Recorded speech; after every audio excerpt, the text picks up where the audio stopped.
I can't like write on the back of them. So, because I'm only allowed to have a certain amount of words on like each one. 64 species. So like he has to check to make sure I didn't put anything on the back of them. Oh, he doesn't know you've got cards. Let me know before you turn it around. Okay. This is my audience. Let's see. Let's get everybody. Oh, great. Okay. So you can see me. I turned on. Okay. Are we ready? Mm-hmm. So according to the American Society for Prevention of Cruelty to Animals, 20.7 million animals are euthanized each year. You can prevent this by adopting from shelters instead of buying from breeders. Doing research, I learned how animals are treated during shelters and how adopting pets can be better for you than buying from a breeder. People buy from breeders just so they can get a certain breed. My purpose today is to convince you to adopt should you become a pet owner. Some of these ways that are better to adopt are they're cheaper, they're already house trained, a lot of them are healthier, they make great companions, you're keeping them from being euthanized, and then most of them come from puppy mills. By the end of this, hopefully everyone will consider adopting from shelters instead of breeding. Adopting from shelters is a lot cheaper than buying from a breeder. According to Pet Finder, adoption fees include the medical care and transportation if it's needed. Most adoption animals come already sprayed and neutered, and they come with their vaccinations. And some vets now put microchips into them. Older dogs are usually cheaper. They do this because a lot of people want new animals like kittens and puppies, but older animals make just as great companions. According to Pet Cost Helper, if you buy from a breeder, you can spend roughly $300 to $1,500, depending on the breed you buy, but sometimes it's more.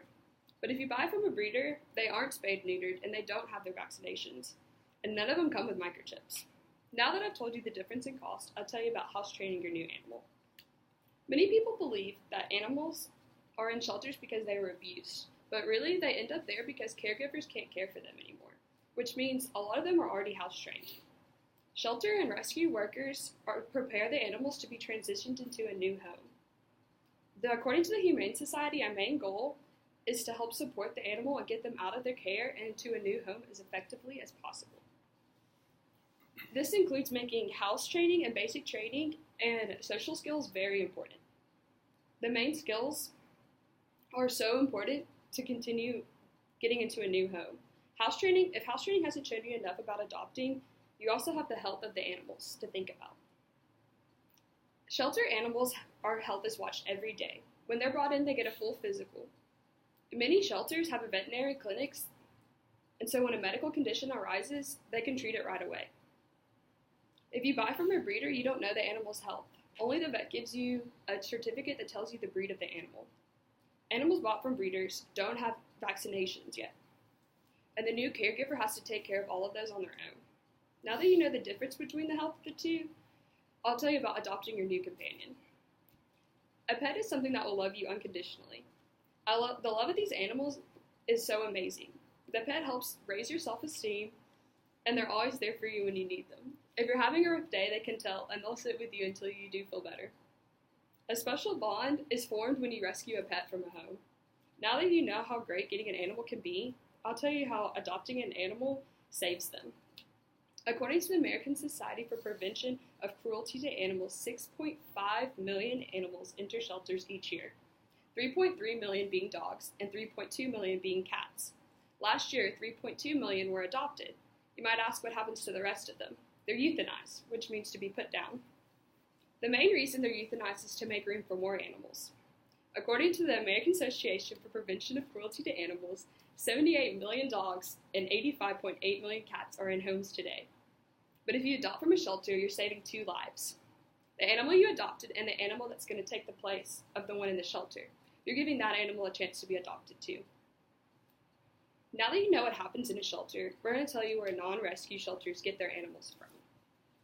Non-rescue shelters get their animals from puppy mills. Puppy mills breed puppies on an intensive basis and in conditions that can be considered inhumane. The number of dogs range from 10 to 1,000 different breeds. These are not inspected, so the American Association doesn't know how many dogs really are there. They're often kept in cages with wire flooring and wire walls that can be harmful to the dogs. They don't have cheap treats, toys, or the basic grooming necessities. Many females are forced to reproduce without their recovery time after their last pregnancy, and when they can no longer reproduce, they're put down. Many puppy mill dogs have many diseases such as heart and kidney diseases, they have eye problems and deafness, and many more issues. To help you understand, now that I hope I helped you understand the difference in the animal shelters, after today I hope you understand the difference in adopting from a shelter and buying from the breeder. Today I told you about how adopting is cheaper, and the house training, and their health, the companionship you'll be getting, and keeping them from being euthanized, and keeping them out of puppy mills. Hopefully after all this information, next time you're thinking about getting an animal, you'll consider going to look at the shelter first.